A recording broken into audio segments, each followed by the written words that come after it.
How's it going, guys? So, my name is Hector. I'm gonna be explaining how basically how I paid my rent selling used phones. Different kind of phones. iPhones, Samsungs, tablets, iPads. Stuff like that.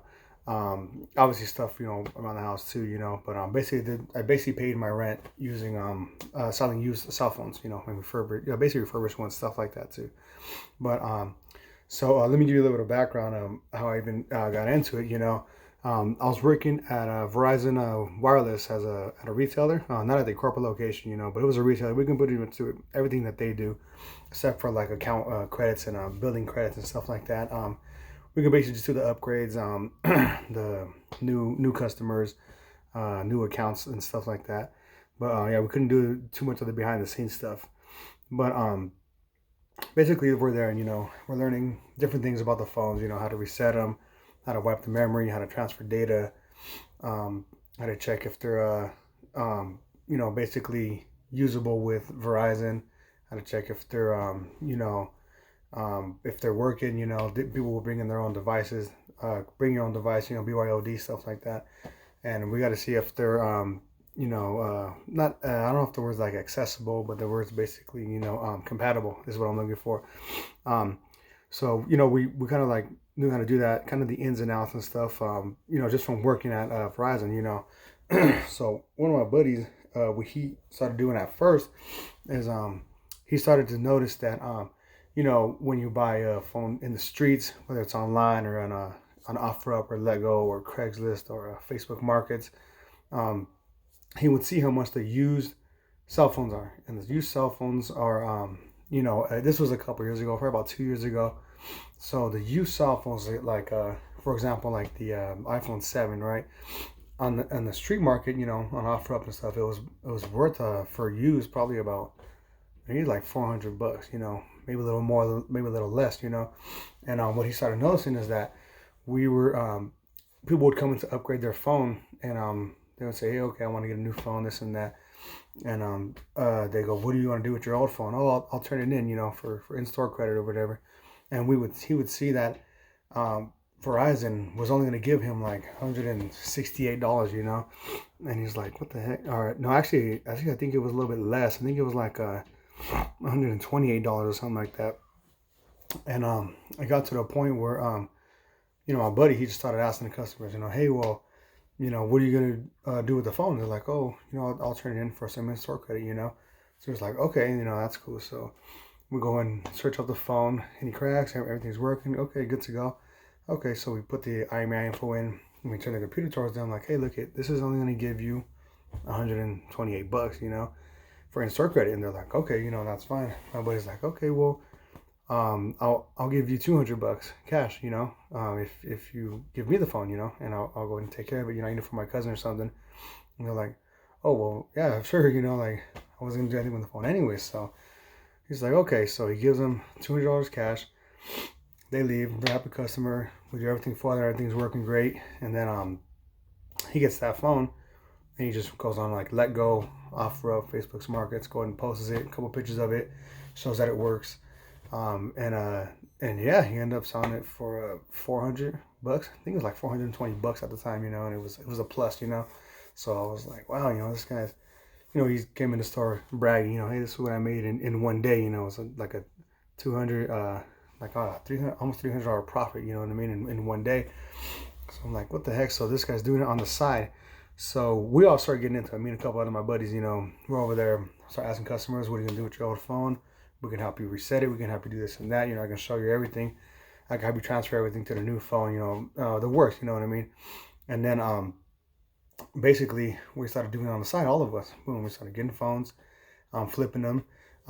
We even started going on OfferUp and Let Go and Facebook Markets, and just searching for devices like that instead of just waiting for customers to come in. Instead of just relying on that, we started going outside and going in the streets. I was going on Facebook, I was going on Instagram, Snapchat, basically whatever programs that I had, whatever social media outlets that I had, and I would post, hey, does anybody have any phones at the house that are just laying around that they're not, that they're not using, that they're, you know, kind of just collecting dust, you know. And then some people, because I told them, hey, you know, I'll purchase them off, you know, if you do have any, excuse me. And yeah, there was a couple of people, you know, hey, I have this old iPhone 6, you know. I'm like, okay, you know, is it working? And you know, everything's good to go. He's like, yeah. I'm like, okay. You mind sending me the IMEI number on the back of that phone? For the iPhone 6s, they were just at the back bottom of the phone. You know, those are kind of the older ones. He's like, yeah, you know, no problem. Sends it to me through a message. I went and copy and paste it, and we already started getting websites to go to check if IMEIs are. Basically, the IMEI is the International Mobile Equipment identity. So it's kind of like it's identification number basically for a phone, you know. And once you type it into those websites, there's a couple of them. There's ionlocker.net, there's IMEIpro.info, there's IMEI24.com, and there's swappa.com/ESN. ESN is electronic serial number, yeah. And once we started doing that, we can pull up 4 things are going to come up. One, if it's blacklisted, what carrier it's for, if it's lost or stolen, and then if it's iCloud locked. Okay, so the main one is the iCloud lock. If it's iCloud locked, then there's no way, you're pretty much done. Even if it's in great shape and it's cosmetically looks nice, there's no way you're gonna flip that phone, because it's not gonna work, you know, unless you want to just swindle somebody. That's up to you, you know. But that's what we're about. That we're willing to get them to put their cell phone in, make a phone call, you know, like we're to that point, you know, like we know how to do all this stuff. And yeah, so once we pull up all that information, it'll show, you know, what the status is. Blacklisted, you can get around. You can go to one of those phone stores, say, hey, have a phone, everything's fine, but it's blacklisted. They're gonna charge you, I think it was like $100, $120 for the blacklist to remove it. If it's for T-Mobile and you want it for internationally unlocked and for any carrier unlocked, that's like $60 for the T-Mobile. You can take them to the shops. And then lost or stolen, I think that was $80. $80 for the lost or stolen. It's just the one that the iCloud unlocked. That one, there's no way to get around. So, and you know, unless you get that phone for free somehow, you're only gonna get like $40 for it, because they just want the screen. The screen is the original screen. It's it's called something aftermarket. I forgot what the name of it was, but they want the original screen, not the new screens that are kind of like made just for replacements. You know, you usually get those when you do your insurance claim and they give you a replacement screen. Those are yeah, I forgot the name of it. It's something market. So so yeah, so if the iCloud lock, you're pretty much done. You can't flip that phone, you know. So we started doing that. Boom. I'm asking people, I'm asking friends, I'm getting the phones, you know, just giving them enough of what I know that they'll take, and then I know what I'm gonna flip it for. I know how much profit I'm gonna get. So we're doing this on the side, boom, this and that, you know, getting it done. Got to the point where we started doing too much. They started realizing, hey, this store hasn't produced any, you know, used phones, you know, to collect. And they started getting on to us like, hey, what do you know, you guys can't be taking the phones, you know, like this is against our policy, you know, you can get fired for that, you know. We're like, what? Okay. So we know they want to do the same thing. That's why they're giving them so less of an amount for the phone, because they're going to flip them and sell them for probably the regular price again, you know. So we're like, okay, they're doing the same thing. We had to stop for a while. But then it got to a point where, so what ended up happening was I stopped working for Verizon. I was working just warehouse, doing this, you know, different things, different warehouses, driving forklifts, whatever. And then I ended up doing construction. You know, I work construction now, so that's what I do full time now. But there was a time where, from the transition from warehouse jobs to getting my construction jobs, it was kind of hard. There's like a big waiting process, you know. So I had quit my warehouse job too quick, you know, and I'm waiting for these guys to call me, you know. I'm like, I'm gonna get a bigger raise, like pay twice as much as a warehouse job. So I'm like, okay, you know, once I get that first week, I'm good to go. You know, I'm should be back on the ball when paying my bills and stuff. But yeah, so a whole week went by. I didn't work at the warehouse. I didn't work at any construction jobs yet, you know, so still in the process. So I get to the point where I'm like, you know what? I got some bills coming up. You know, I got some. I don't have the rent coming up yet, but I have bills. I have my car payment like $400, insurance like $200. You know, gym memberships. You know, There's obviously other things that, you know, cell phone bills over 200, you know what I mean? Like different bills. I'm like, okay, so I got to start making money, you know? And I'm like, you know what? Well, I did, you know, that side hustle that I was doing when I was working at Fry's. And I was, you know what, let me go and try that again. And yeah, you know, so like I said, I wasn't getting any phones from working at the company, but we had to stop that in the first place anyways. So I'm like, okay, I have everything I need, you know. I still had a couple of things left over from working at Verizon. And so okay, yeah, so I would go on Facebook Markets, offer up, let go, and just search up. You know, like I said, it was a couple years ago, so the newest phone I was, I think, the 8. You know, so those weren't really on the market yet, but the highest was a 7. Mainly 6s though. You know, 5s were like a little too old. 6s and 7s were kind of our thing. You know, 8s if you're lucky. And yeah, just type in iPhone 6, pull it up. Okay, see some are damaged, some are too damaged. Some not even turning on. I'm like, okay, I'm not even gonna try that, you know. And then I'll see some cracked screen. I'm like, okay, it's for sale. You know, they're asking like $50 for it. And I'm like, what? iPhone 6, 64 gigabytes? Okay. So I go, okay, message them. You mind sending me the IMEI number? Yeah, no problem. Check out the IMEI on all carriers. No blacklist, no iCloud lock, and then not lost or stolen. Okay, cool. Yeah, do you mind beating up? I have $30 right now if you're willing. Yeah, I don't mind. I'll do it for $30. You know, boom. I go ahead and meet up with them, and then, you know, offer up and Lego. That's what they are for. That's for what's an offer. You know, you're supposed to negotiate on those websites. You know, I even see Gary Vee at to this day. He'll go to yard sales, and the guy's like, yeah, I'll take $40 for this. He's like, you can. Is there any way you can do 25? And the guy's just like, I can do 30. He's like, okay, deal. That's just how it is. You know, you have to negotiate. You know, some people will get mad at me. Oh yeah, you're just a low baller. You know, I'm like, I don't go too low, but I go a little lower. You know, I'm trying to meet in the middle somewhere. You know, that's what I was doing. Even at Verizon, I'm a salesman, so I'm used to that. You know, obviously in the store too. But yeah. So I meet up with them. Okay, $30 for the phone. Okay, cool. So I can do that. Check it out, and then obviously every time I would go, I'd have my little, you know, carry-on box. This is an old iPhone. I mean Samsung. This is a Samsung case right here, and I would always bring, you know, a couple things. Charger, just in case the phone didn't turn on. You know, I had a couple of these. I started buying these because I wanted to sell them with the phone. I'll try to sell the whole package deal, you know, instead of just a phone, a case, a car charger. And I started working on the screen protectors, but those I couldn't really get at the wholesale, you know. You can use some website called like Abracadabra or something like that, one of those websites. Yeah, and then in this box I have a couple of gadgets. I have a SIM. Let's see. Where's it at? This.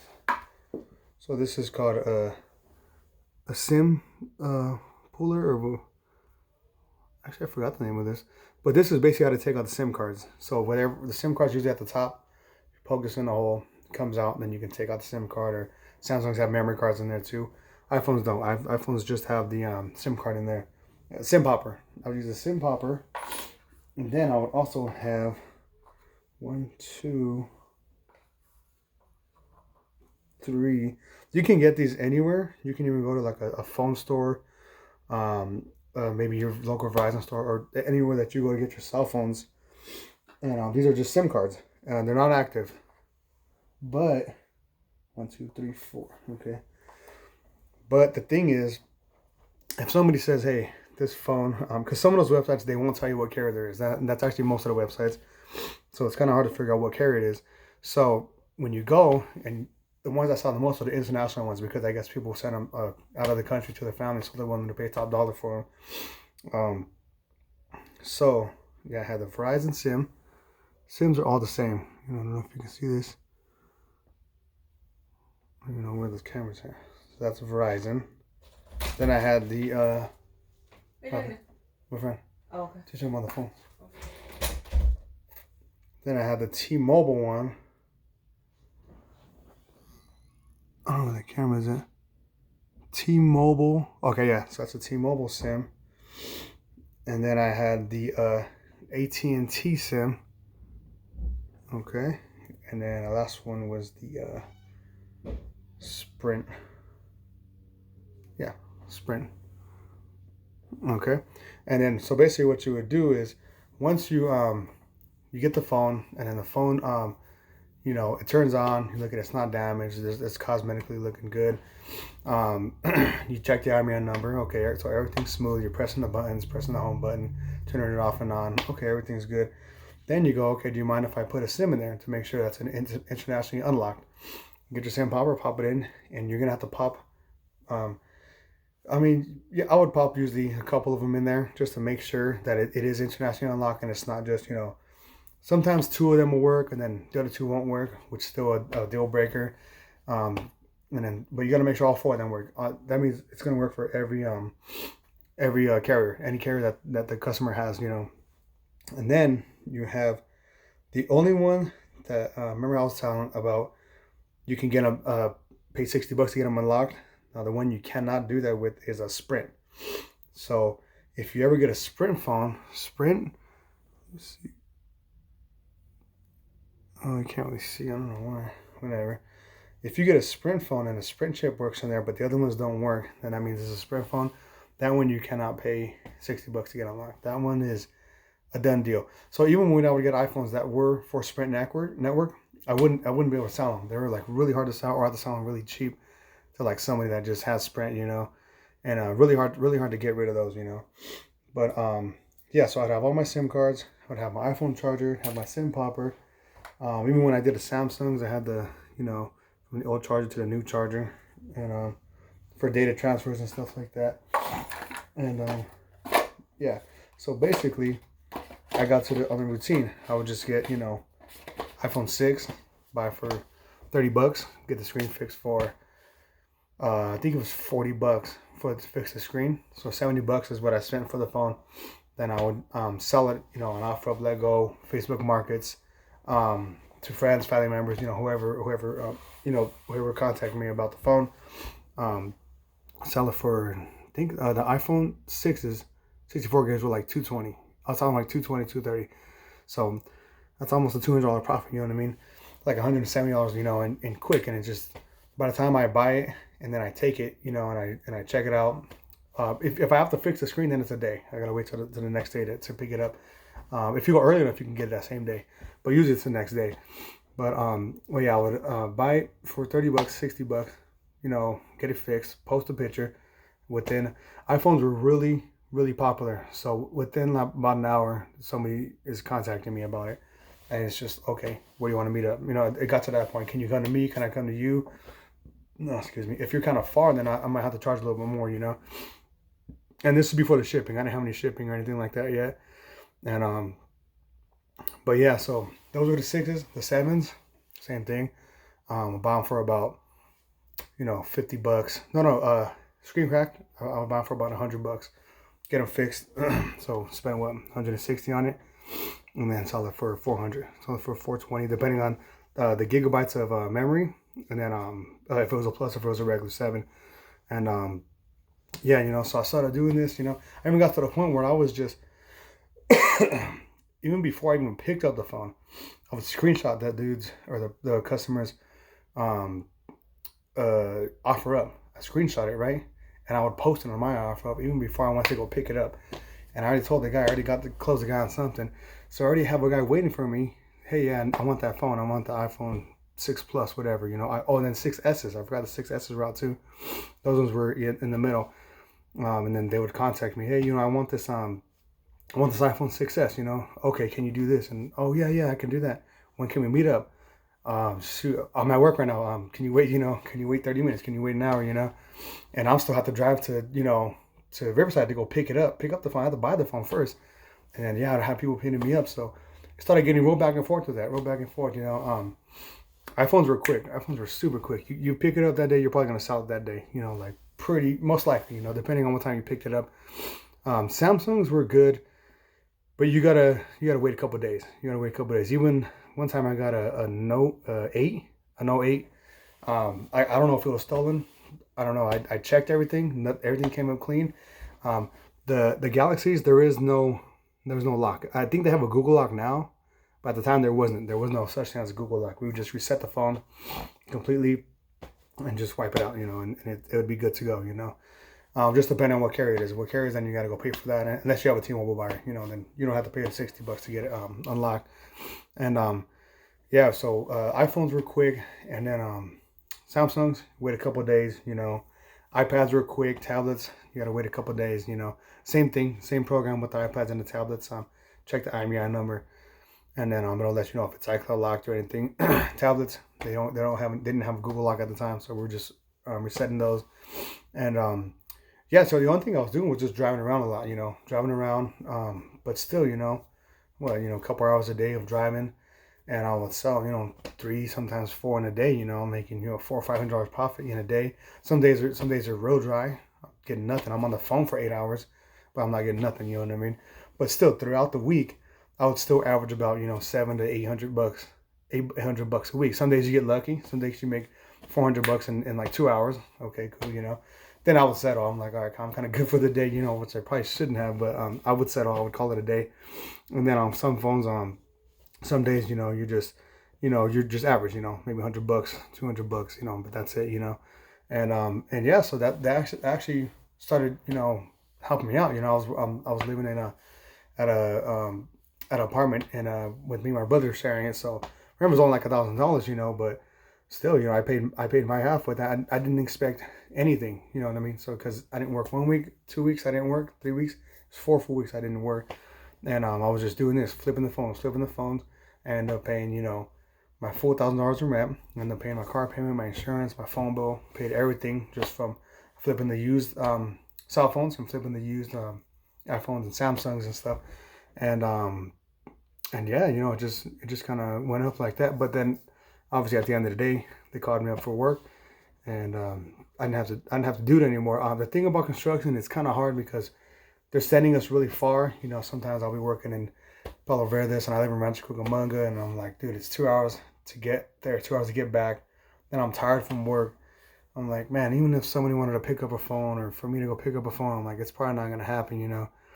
And I'm obviously making good money, with the construction and everything. But yeah, a lot of people were asking me. A lot of people say, hey, how did you make all that money doing the side business, doing the refurbish, I mean, not refurbished, but the used cell phones, online, and I've had to explain this a lot of times to different people, and they'll call me, they'll text me here and there. Hey, what do you think about this phone? How much do you think it's worth? And I'm like, well, it's kind of a couple of years later, so you kind of have to do your own research and go on OfferUp and Google what is that phone worth. Even Amazon, you kind of got to go on Amazon too and Google the phone. Then you can get an idea of what to sell that phone for. So then now you got to know what you're going to buy it for. No less than whatever, I don't know how much profit you want to make. But obviously the most profit is the better.